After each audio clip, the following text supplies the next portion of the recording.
now that the truce has ended, there are even bigger fish to fry than just the violence that's occurring. A lot of people are covering the violence, and we should, of course, talk about this horror that Israel is committing. Here is Al Mayadeen. Israel kills 60 Palestinians hours after the truce expired. They so far have killed 60 Palestinians, including medics and journalists, just hours after the truce in the Israeli occupation ended. I mean, we can keep going here because it gets worse. Here we have 109 martyred, aid truck stranded as Israel renews aggression. Rafah has served as a sole entry point for aid into Gaza since Israel initiated a siege and bombardment of the coastal Palestinian territories. So immediately, the death, the destruction, it continued. But something else is going on when it comes to this conflict, and that is Neocon foreign policy establishment discord. There is a lot of disagreement, and I'm going to show you how regional resistance, the axis of resistance, is playing a huge role in this. But the US and Israel are not seeing eye to eye right now. That doesn't mean that the United States, I've said this over and over again, especially the Biden administration, Blinken, Austin, they agree with Israel's overall mission. They do not oppose what Israel is doing in theory. In practice, the United States, its ruling class administration, understands that not only is there an election on the way, but there's also the reputation of the United States that is at stake. It has been quite a while since the United States has been so directly involved in not a proxy war, but a full-scale military operation. Of course, the proxy wars are devastating. Syria, of course, what happened in Libya began as a proxy war, and then it went into a full-scale military operation. Afghanistan was not a proxy war, but the United States tried to turn it into one after occupying the country, and then, of course, got kicked out.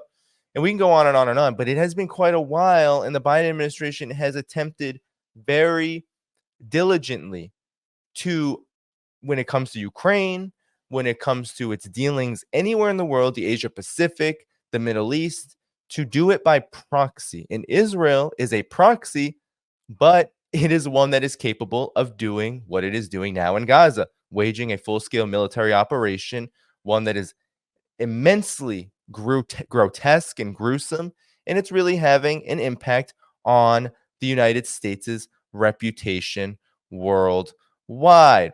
So there's a bit of a tit for tat going on between Israel and the United States. And here you have the New York Times, right? This is what they did in this tit for tat. They released information claiming that they had documents which indicate Israel knew about the attack on October 7th that started this whole thing. A blueprint reviewed by the Times laid out the attack in detail. Israeli officials dismissed it as aspirational and ignored specific warnings. Israeli officials obtained Hamas's battle plan for October 7th terrorist attacks more than a year before it happened, documents, emails, and interviews show. But Israeli military and intelligence officials dismissed the plan as aspirational, considering it too difficult for Hamas to carry out. The approximately 40-page document, which Israeli authorities codenamed Jericho Wall, outlined point by point exactly the kind of devastating invasion that led to the deaths of about 1,200 people. The translated document, which was reviewed by the New York Times, did not set a date for the attack, but described a methodical assault designed to overwhelm the fortifications around Gaza Strip, take over Israeli cities, and storm key military bases, including a division headquarters. Hamas followed the blueprint with shocking precision. The document called for a barrage of rockets at the outset of the attack, drones to knock out the security cameras and automated machine guns along the border, and gunmen to pour into Israel en masse, in paragliders, on motorcycles, and on foot, all of which happened on October 7th. And so it goes on and on about the details, which we don't need to get into. They don't release and show the documents to the public, surprise, surprise, so we can't actually verify them. But it is very interesting, of course, that the United States would leak these to the intelligence would leak these to an incredibly important mainstream establishment publication like the New York Times. It's obviously a message to Israel.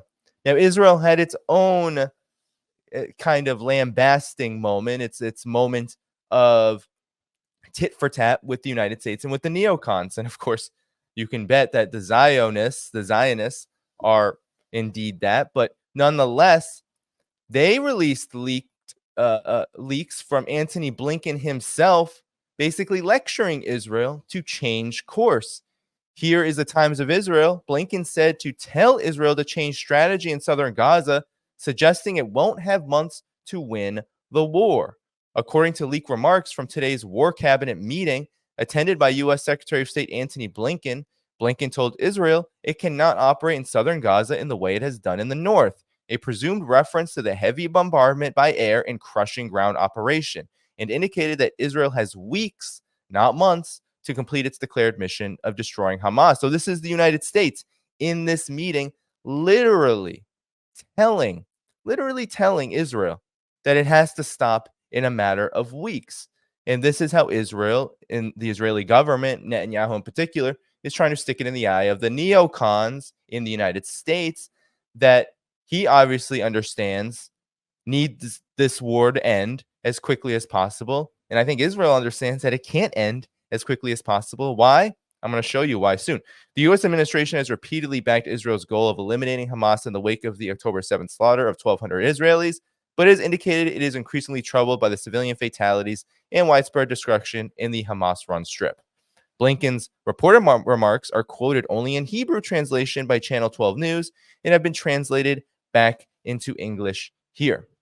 Blinken, you can't operate in southern Gaza in the way you did in the north. There are 2 million Palestinians there. You need to evacuate fewer people from their homes, be more accurate in the attacks, not hit UN facilities, and ensure that there are enough protected areas for civilians. And if not, then not to attack where there is a civilian population. What is your system of operation? And then, of course, Herzi Halevi, the IDF chief, we follow numbered principles, proportionality, wrong, distinction, no. In the laws of war, absolutely not. They don't follow any of these things, but blah, blah, blah. But Blinken said to Yoav Galan after he said the entire Israeli society is united by the goal of dismantling Hamas, even if it takes months, Blinken said, I don't think you have the credit for that. So basically, I don't think you have the money. You don't have the ability to do that over the long term. Blinken is sending a pretty big warning to Israel, and Israel was more than willing to out him. Now, the troubles are actually mounting. So people can look at the shock and awe destruction, the mass death of Palestinians in Gaza and also in the West Bank and all over Palestinian territory as a show of strength and superiority on the part of Israel. And of course, the United States, which backs it. But of course, the public relations war has been lost. Public opinion worldwide around Israel, its stated aims, its objectives, how it conducts itself is at an all-time low. In the United States and the collective West, you see massive numbers of people out in protest, and you have poll numbers that indicate that Israel is, in fact, in trouble when it comes to how the world perceives it, including Americans, American Jews, Europeans, European Jews. There's a lot of discord and animosity toward Israel on the part of public opinion. But it's even worse than that, because despite all of the attempts to show superiority and to warn the world, really, but Palestinians in particular, that any act of resistance toward its occupation and its dastardly rule would be punished collectively, we see now that with the resumption of fighting after this very short-lived truce, that the possibilities of a regional war is really what is concerning the United States in a major way. And of course, the United States is the main player here, because no matter how influential Israel is over elections, no matter how tied behind the back that U.S. politicians, the foreign policy establishment, the neocons, feel they are and believe they are, they still hold the keys to whether this conflict occurs or whether it subsides. right? They do hold those keys. Whether this iteration of the war, of course, there will still be an occupation and all of that. The United States is never going to take the key out of the ignition to the point where it stops running. But in terms of the pace and intensity of what's happening in Gaza and the West Bank as well, the United States holds the keys. And right now, what the United States is looking at is the fear of a regional war that they can't win and they can't fight. So not only can Israel not win against Palestinian resistance, Hamas, whoever, they can't win. They're not even trying to win. They're just murdering. They're just bombing.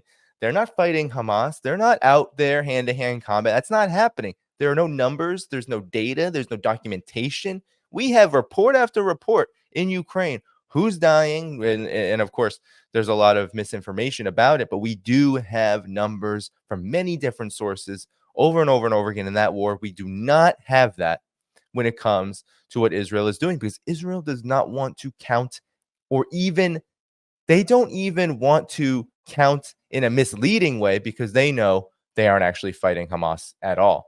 So here you have a U.S. Iranian miscalculation could lead to a larger war, says U.S. officials. U.S. forces and militias backed by Iran have launched a tit-for-tat attacks, fueling concerns as Israelis have also clashed with Iranian-backed groups. Of course, this was written just a couple of days ago before the truce ended. Of course, they're going to call it Iranian-backed. And some of these groups are, to an extent. But of course, as Alistair Crook has said on my show, as many people have said on my show, people actually across the region, whether it's Hezbollah, whether it is the Islamic resistance forces in Iraq and in Syria, there's a lot of groups that just do not agree with what Israel is doing and are willing to take up arms in order to fight in defense of Palestine and Palestinians. That is just a fact. That's a historical fact, but it definitely is a fact at the moment. So we'll just read a bit of this. Neither Washington nor Tehran wants a conflict in the Gaza Strip to trigger a wider war in the region, officials in both capitals say.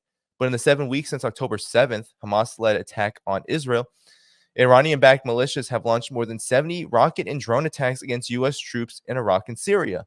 The Pentagon, for its part, has responded with 4 rounds of airstrikes, killing as many as 15 people. So the U.S. is actively at war at the moment. That is not something that is talked about at all, really, that the United States is actually engaged in a shooting war. National security officials fear a miscalculation amid tit-for-tat attacks, combined with each side's belief that the other does not want a larger conflict, could trigger exactly that. A regional conflict just 2 years after the United States ended the war, 20 years of war in the Middle East and South Asia. Now, let's a caveat here. The United States actually didn't end anything. The United States was summarily ejected by the Taliban in Afghanistan.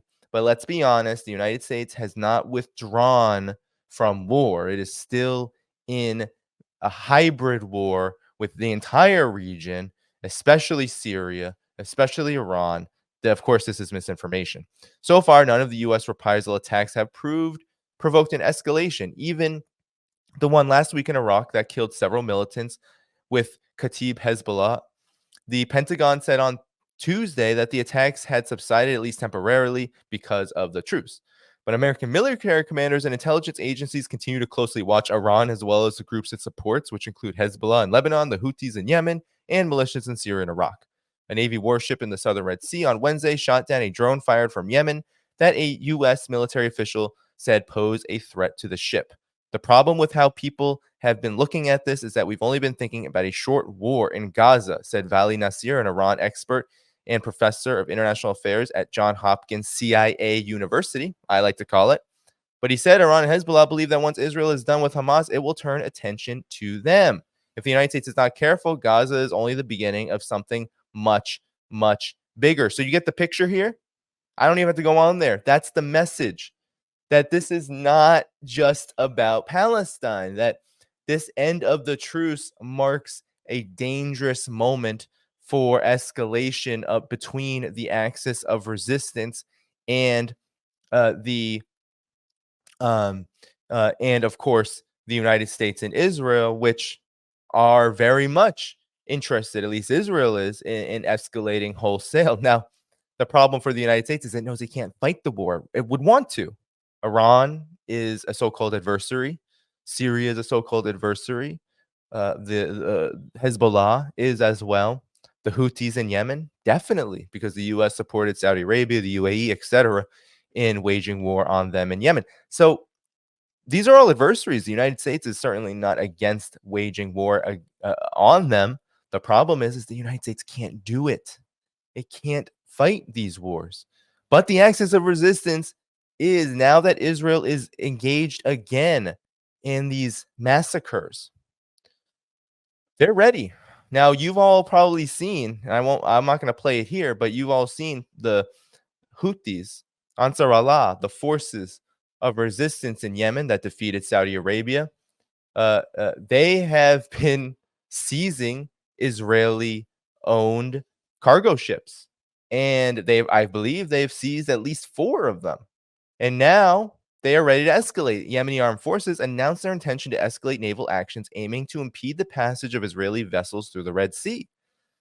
The YAF, Yemeni Armed Forces, reiterates its readiness to resume its operations against the Israeli occupation in case the latter resumes its aggression on Gaza, which it has. So, again, there was always an indication that there was going to be a resumption of hostilities. Moreover, Yemen's military said it will not hesitate to expand the scope of its confrontation against the Israeli occupation, quote, to encompass targets Israel does not anticipate on land and in the sea. The statement confirmed that the Yemeni armed forces will cease their attacks on Israeli targets only once Israel ends its aggression on the Gaza Strip. Israeli-owned military vessels will not be allowed to sail in and out. Well, it just says Israeli-owned vessels in and out of the Red Sea, the Yemeni military confirmed. So, I mean, that's just one part of this. There's more. There's already confrontations happening too between the Iranian Revolutionary Guard Corps and U.S. ships. Here you had, during the ceasefire, you had the Iranian Revolutionary Guard Corps intercepting a U.S. warship in the Gulf waters and forcing it to change course. A U.S. aircraft carrier that entered the Gulf waters was forced to change its course and land its helicopters after receiving a direct warning from Iranian naval forces, said the commander of the Islamic Revolutionary Guard Corps Navy in Iran, General Alireza Tangsiri, said on Monday. The U.S. Central Command confirmed on Monday that the U.S. strike group led the aircraft carrier USS Dwight D. Eisenhower past the Strait of Hormuz into the waters of the Gulf. CENTCOM added that the strike group would carry out patrols to ensure freedom of navigation, blah, blah, blah, blah, blah.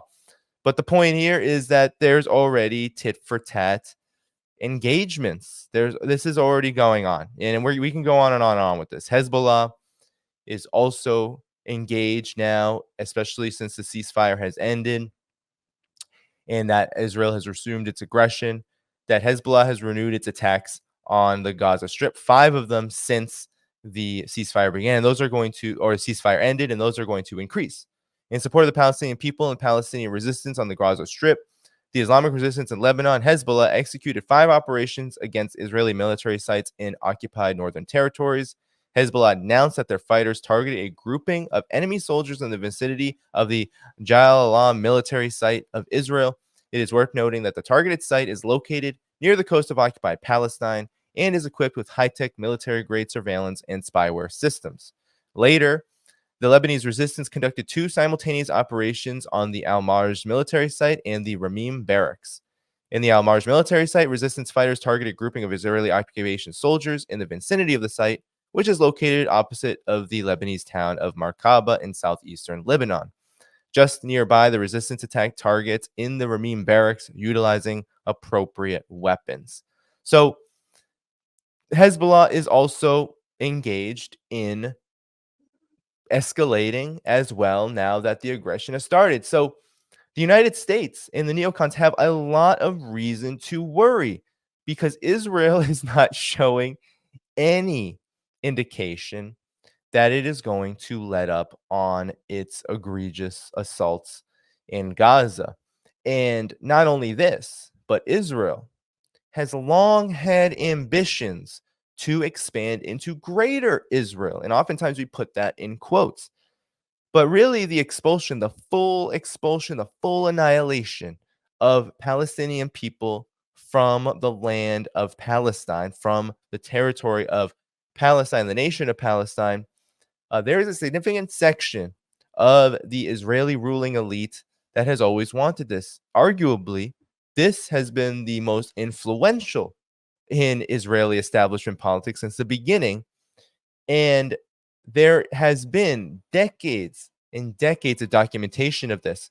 I want to show you an excerpt of a very important book written on this to close out this segment, because it gets into the plan of Greater Israel, which was articulated by a gentleman named ODed Yan more than now 40 plus years ago. And I want to show you in The Hidden History of Zionism, a book written by Ralph Schoenman. In this chapter, he talks about the ODed Yan Plan. So I don't know if you can see that. The formatting is a bit difficult. Let me see if I can.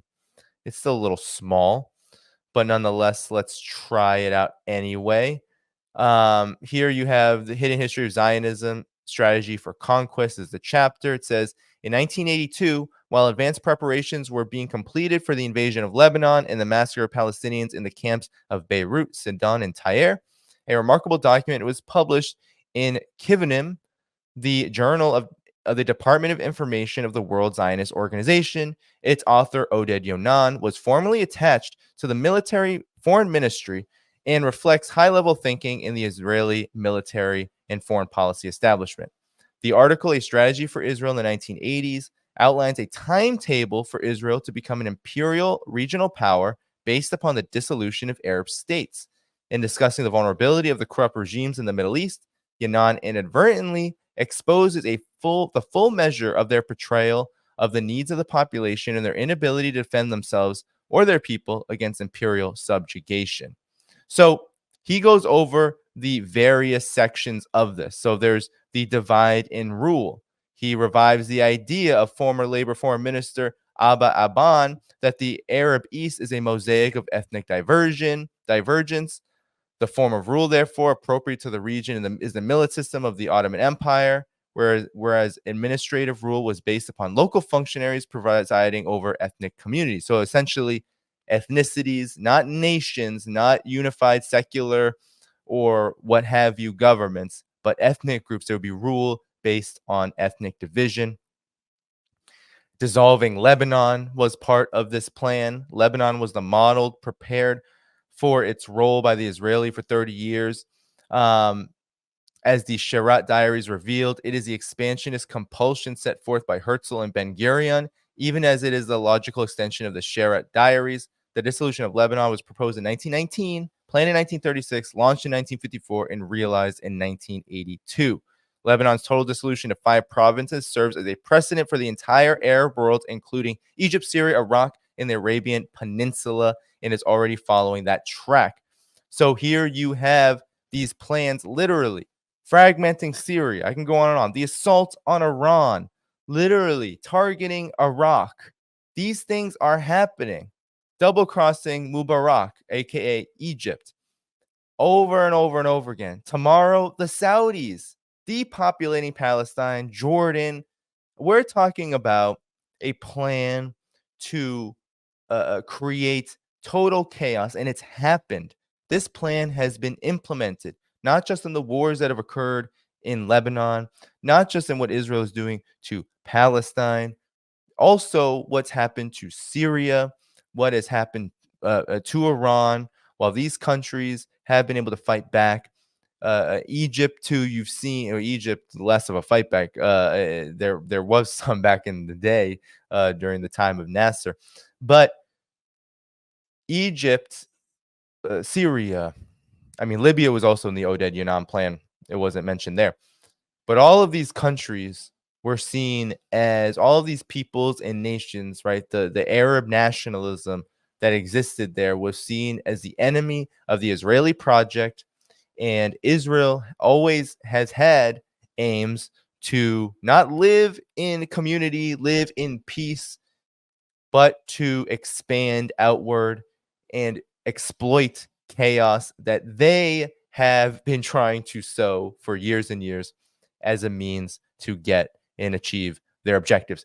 So indeed, the United States does have a lot to worry about, because at this moment in time, the United States does not have the capacity to fight such a conflict. The United States only has the ability for nuclear exchange at the moment.